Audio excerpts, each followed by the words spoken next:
कभी कभी लाइफ में हमारे सामने ऐसी सिचुएशंस खड़ी हो जाती है जिनसे लड़ना मुश्किल होता चला जाता है। हालात हमारे कुछ ऐसे हो जाते हैं मानो सब कुछ खत्म हो गया हो। दूर दूर तक सिर्फ अंधेरा ही अंधेरा दिखाई देता है। कुछ समझ नहीं आता कि ऐसी सिचुएशंस में करें तो करें क्या।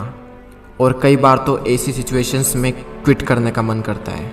हालात चाहे तुम्हारे कैसे भी क्यों ना हो, एक बात तो तय है कि ये वक्त अभी गुजर जाएगा। चाहे अच्छा वक्त हो या फिर बुरा वक्त, गुजर जाएगा। लेकिन एक बात हमेशा याद रखना कि ज़िंदगी में कुछ भी कर गुजरने की अपॉर्चुनिटीज़ सिर्फ इसी वक्त में मिलती है, अगर उस सिचुएशन में क्विट ना किया जाए तो। क्योंकि विनर्स जो होते हैं वो कभी भी क्विट नहीं करते, और जो क्विट करते हैं वो कभी भी विनर्स नहीं बनते। आप क्या चाहते हैं, एक एवरेज लाइफ या फिर एक स्टैंडर्ड लाइफ? जब आप सड़क पर निकलो तो लोग आपको इग्नोर करें, या फिर जब आप सड़क पर निकलो तो हर इंसान की नज़र आप पर हो? क्या चाहते हैं आप? लोग आपसे ये कहें कि ये इंसान कुछ नहीं कर सकता, या फिर ये कहें कि ये बंदा कुछ ना कुछ करके दिखाएगा, ये बंदा कुछ चेंजेस ला के दिखाएगा। लेकिन कैसे करेगा? क्विट करके। मर जाना, लेकिन क्विट मत करना। चाहे परिस्थिति कितनी भी विपरीत क्यों ना हो, कभी भी क्विट मत करना। आपका समय आज बुरा है, कल और बुरा होगा, लेकिन परसों आपकी जीत होगी। लेकिन सिर्फ शर्त इतनी सी है कि आप उस सिचुएशन में टिके रहो और क्विट ना करो।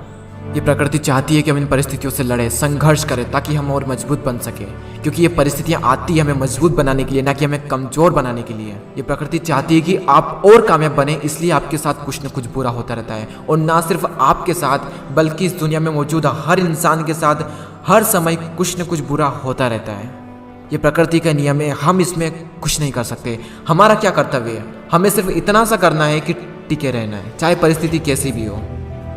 मैं आपको एक छोटी सी कहानी बताता हूँ। एक बार एक बायोलॉजी के टीचर अपने स्टूडेंट्स को एक तितली के बारे में बता रहे थे, और उन्हें वे ये प्रैक्टिकली दिखा रहे थे कि खोल में से तितली कैसे निकलती है। और वो टीचर ये कहकर चले गए कि कोई भी स्टूडेंट्स उस तितली की मदद नहीं करेगा। वहाँ पर जितने भी स्टूडेंट थे वो ध्यान से उस खोल में से तितली को निकलते हुए देख रहे थे। तभी एक स्टूडेंट को उस पर दया आ गई, और उसने उस तितली की मदद की उस खोल से बाहर निकलने में, और सफलतापूर्वक वो तितली उससे बाहर निकल गई।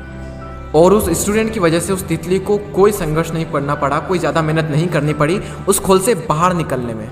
लेकिन वो तितली थोड़ी ही देर में मर गई। जब टीचर वापस लौटे तो उन्हें पूरी घटना मालूम हुई। तब उन्होंने अपने स्टूडेंट को बताया कि वो तितली जब संघर्ष करती है तो उससे उसके पंखों को मजबूती मिलती है।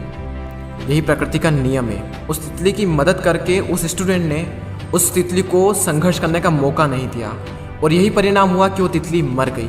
संघर्ष ही जीवन है, संघर्ष ही आपको मजबूत बनाता है। इंग्लिश में कोट से नो पेन नो गेन। संघर्ष तो करना पड़ेगा, चाहे कुछ भी हो जाए, और इसमें कोई बहाना नहीं, नो एक्सक्यूजेस।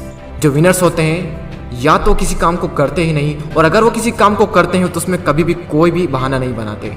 और जो लूजर्स होते हैं वो किसी भी काम को करेंगे तो हर किसी में बहाना बना देंगे। अगर वो चाहें तो बहाना बनाने पर पूरी एक बुक लिख सकते हैं। मेरी तो किस्मत ही खराब है, मेरे साथ ही ऐसा क्यों होता है, मेरी एज बहुत कम है, मेरी हाइट बहुत कम है, मैं काला हूँ, मैं सुंदर नहीं हूँ, लोग मुझे पसंद नहीं करते, मैं ज़्यादा पढ़ा लिखा नहीं हूँ, मेरे पास टाइम नहीं है, मेरी आवाज़ अच्छी नहीं है, मेरे पास ये नहीं है, मेरे पास वो नहीं है, काश ऐसा होता, काश वैसा होता। देखो, जो जैसा है वो वैसा है। ना तो आज तक कुछ बदला है और ना ही कभी कुछ बदलने वाला है, तब तक जब तक कि आप अपने आप को नहीं बदल लेते।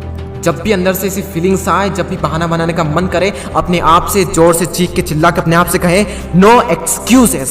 कोई बहाना नहीं। जहाँ पर भी आप काम करते हैं, जहाँ पर भी आप पढ़ाई करते हैं, जो भी आपका वर्क प्लेस है, वहाँ पर कागज पर लिखकर चिपका दें नो एक्सक्यूजेस। कोई बहाना नहीं। मैंने भी अपने वर्क प्लेस पर ये लिख रखा है नो एक्सक्यूजेस, और आज से आप भी कसम खा लें कि कभी भी जिंदगी में बहाना नहीं बनाएंगे। आज आप लोग भी कमेंट में लिख कर जाएं नो एक्सक्यूजेस, ताकि मुझे पता चले कि कितने लोगों ने इस वीडियो को पूरा देखा। मैं आपसे मिलूंगा अगले वीडियो में। जय हिंद, जय भारत।